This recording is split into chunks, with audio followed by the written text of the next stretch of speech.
The abandoned cart email flow is one of the most important things you can have in place for your e-commerce brand. Now, if you're watching this, I'm sure you already know that, and that's why you want to know how to do it correctly. So what I'm going to do in this video is I'm going to give you an exact breakdown of how we build it out for our clients so that month over month, they're generating upwards of $50,000 in lost revenue that they would have lost if they never had this in place. This is way more profitable than trying to run retargeting ads. This is the most effective way to make sure that you're not losing revenue and that you are making sure you're milking as much as you possibly can out of the traffic that comes to your website. So with that being said, I'm going to go over absolutely everything in excruciating detail to the exact point that we do it for our clients so that you're not left wondering how to do it, and there's going to be no fluff in this video. So let's get into it. Alright, so this is the best way to build a cart abandonment flow. First of all, you want to open up your backend of Klaviyo and you want to navigate to the flow section. And what we're going to be doing is creating our own flow, similar to what we did with the welcome flow. If you haven't seen that, you can go and watch that video as well. But this is going to be pretty straightforward. Now, there's something that I want you to remember that a lot of brands get wrong. Remember that the abandoned checkout and the abandoned cart are very different things. If you think about it, if you go to a website and you add something into your cart and you leave, that is very different to when if you go into your cart and you actually initiate checkout. There's very different issues in both of them that you need to target separately in different flows. So you want to be very careful when you're doing that you are selecting the correct thing, okay?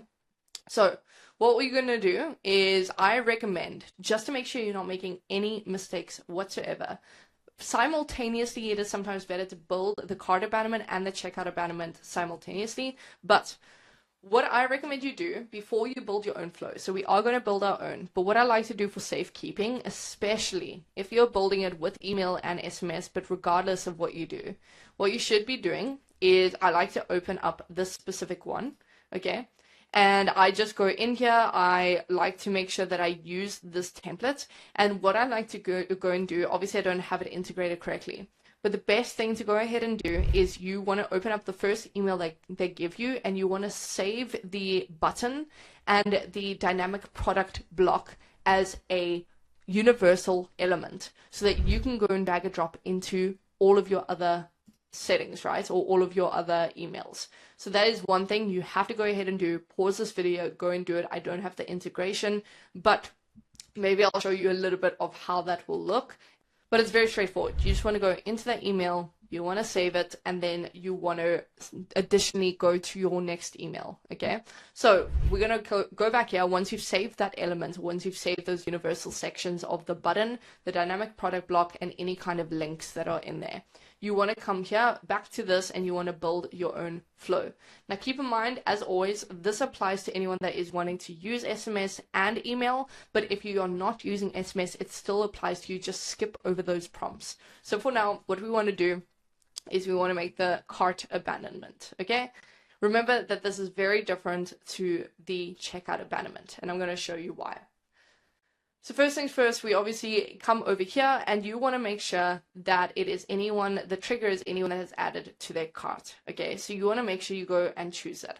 I cannot choose it because I haven't integrated correctly. So I'm just going to make it so that they are added to a list. Just ignore this, okay? So make sure that your trigger is that they added to their cart. And I'm going to give you a bit of the psychology here, but here's how it should look. So someone added to cart, okay? Then the thinking behind this. Anyone that abandons the cart is for a very specific reason. They showed interest in the brand and they did not leave it there. They went as far as to find a product that they liked and added it to their cart. Now there's a few reasons that people abandon a cart. Obviously, naturally, they didn't like the cost of that product. Number two, sometimes people just add a product into their cart as a wish list. So when they return, it's there already.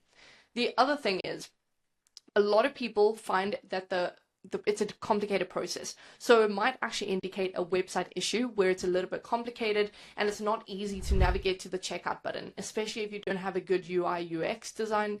It is very difficult for people and people's attention spans are so short. Like they cannot focus for longer than a few seconds. So if they don't click on the item and it shows them exactly where their cart is, sometimes it is just difficult for them to navigate and they leave the website. So that goes into the next option, that perhaps the website difficulties were there. And apart from that, it could just be a case of they're not ready to pull the trigger yet. So you want to think about all of those things and think of the easiest way that you can get your audience to convert. And we found the best ways to do that, okay? So first things first is you want to pay attention to the filters that we're using here. We want to make sure that we are not sending anything to people who have been in this flow before for the last 30 days. So you want to add that filter. You want to make sure that you're filtering out anyone who has been through here in the last 30 days or less, okay? This is what it will look like. Anyone that has placed an order 0 times since starting this flow, you want to make sure of that. So you want to make sure anyone that has placed an order 0 times since starting this flow, okay? These are the only people that are going to come through here. We don't want to retarget people in the specific flow, especially if the trigger and people filtering in are people that abandon their cart. We want to make sure that they are not getting an email even if they've checked out. That would defeat the purpose. So we want to make sure that we add that profile filter. We don't have to add any conditional splits throughout this because now we have this in place, okay? So at any point, if someone places an order, they will be filtered out without you needing to manually do it. So you don't have to add any conditional splits. You can add them if you want to be extra safe, but you really don't need to. It's just redundant. So next thing, we want to make sure that they have started checkout 0 times since starting this flow. I have not integrated correctly, so I can't show you this, but this is something you really want to make sure of. You want to make sure that you're adding a filter that, and you're going here, so you're adding in and. So make sure it's and, what someone has done, and you want to choose started checkout. Make sure that it is at least once, or at least 0 times since starting this flow, okay? So someone started checkout 0 times since starting this flow. That's what you want to make it, okay? Then furthermore, we want to make sure that they have not been in this flow for the last 30 days. It should be automatic, but if it is not showing up the way that mine is, then you just need to manually go ahead and do it. So what you want to do is you want to make sure that anyone that has opened an email where the flow, and then you can go and actually choose. You can choose like the flow name has been equals the welcome flow, for example, or the cart abandonment, okay? So you want to make sure that they have not received this specific email in the last 30 days, and the 30 days is the best filter. Then we're pretty much sorted. So make sure that it's placed order 0 times since starting the flow. And then it is that they have not been in the flow for the last 30 days. They haven't started checkout at all since starting this flow, and they have placed an order 0 times. Okay, so those are the filters. That's it. Just the 3 filters that are the most important. Now we can go to building the flow. The first email that we want to send is after 15 minutes. So if they have left something in their cart for about 15 to 20 minutes, 20 minutes is kind of the sweet spot. So let's just use 20 minutes. You don't want to make it days, you don't want to make it hours, you want to make it 20 minutes, okay? So, sorry, let's go here. So we want to wait 20 minutes, and then it's going to send this email. This email is going to be a very straightforward, short email saying, hey, you left this behind, and we want to make sure it has dynamic product blocks. So usually I don't do this, but I'll show you the important things to include in this email. So we'll have a look over here. In this email, you can see this, right? So this is a company that does it really well, another supplement company, and what they do is they simply say, hey, you choose your CBD, now make the move, and then they have a CTA.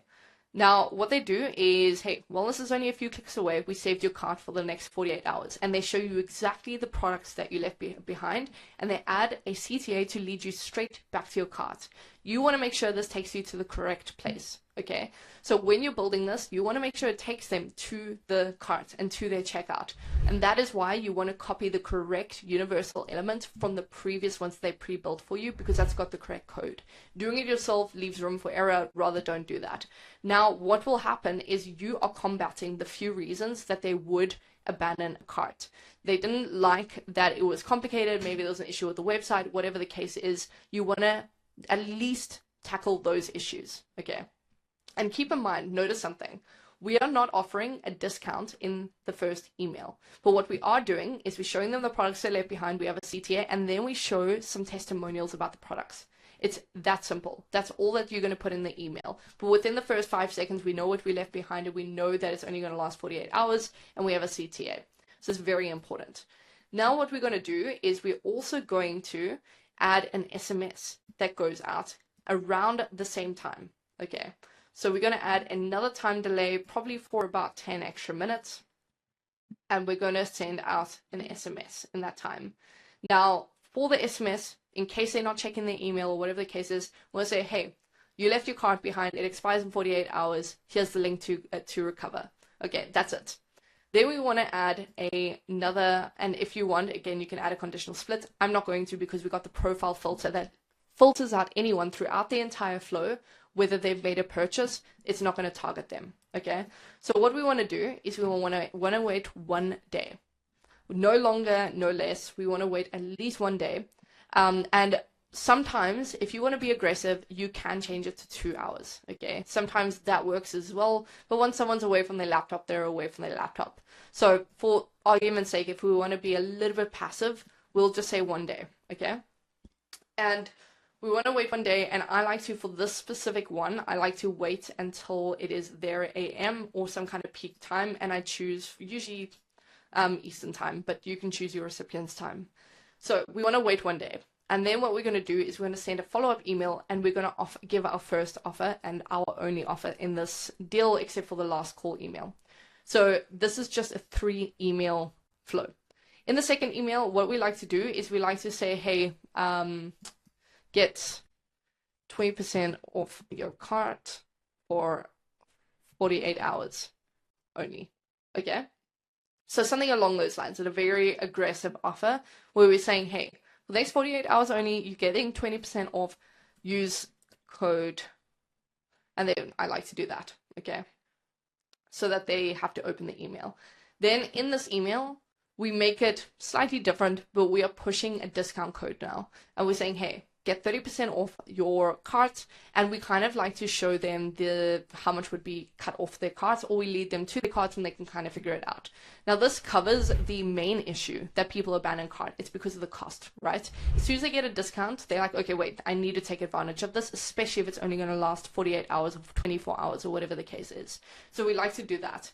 And again, it's just a simple, quick email. And sometimes we'll show the more testimonials, but generally we keep it very short. This is our shortest email in the entire build out. Now, to give you an idea of the kind of style that we're going for, you can see how simple this is, right? So you have your main image, you have your get back to the cart, and then you'll show the dynamic product that they left behind. And the first emails where you show testimonials. Second one, very quick and easy. You literally just say complete my cart with a discount code usually, and then you'll show the things that they left behind and have a complete my cart button.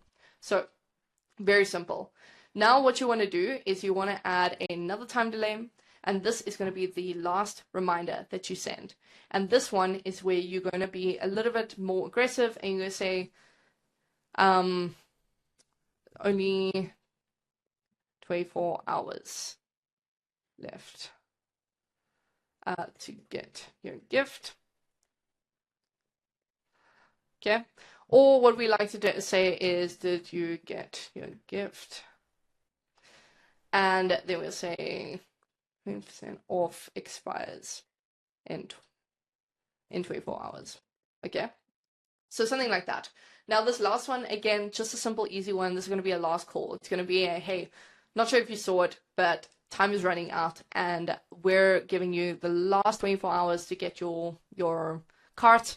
Otherwise, it's going to expire and we can't save it for you. And these are some of the best sellers that we have. And then you're going to put in some more testimonials, and maybe you want to heighten the code for some kind of percentage of time, whatever you want to do. But what I would recommend is don't go above a 20% cart abandonment. And now the way that I built this out, although it looks simple and it's only 3 emails and 1 SMS, keeping in mind you can be more aggressive with the SMS. I just prefer not to, because if they haven't seen the first SMS or they're not responding to the first SMS, they probably won't ever again. So it's kind of optional for you. Now, what I like to do, and the reason I like to do it this way, is after the second email, statistically, the amount of open rates drops tremendously. People do not pay attention to the third email. So you want to make sure within the first one, you're tackling, a little bit more about, hey, why are we better? Why are we doing what we do? And then you want to send an SMS. And then the second email is your last chance to kind of get them back. And that's when you want to throw in an offer. So this is why we do it that way. You can see the abandoned cart and between the abandoned cart and the abandoned checkout that we made about $44,000 from that.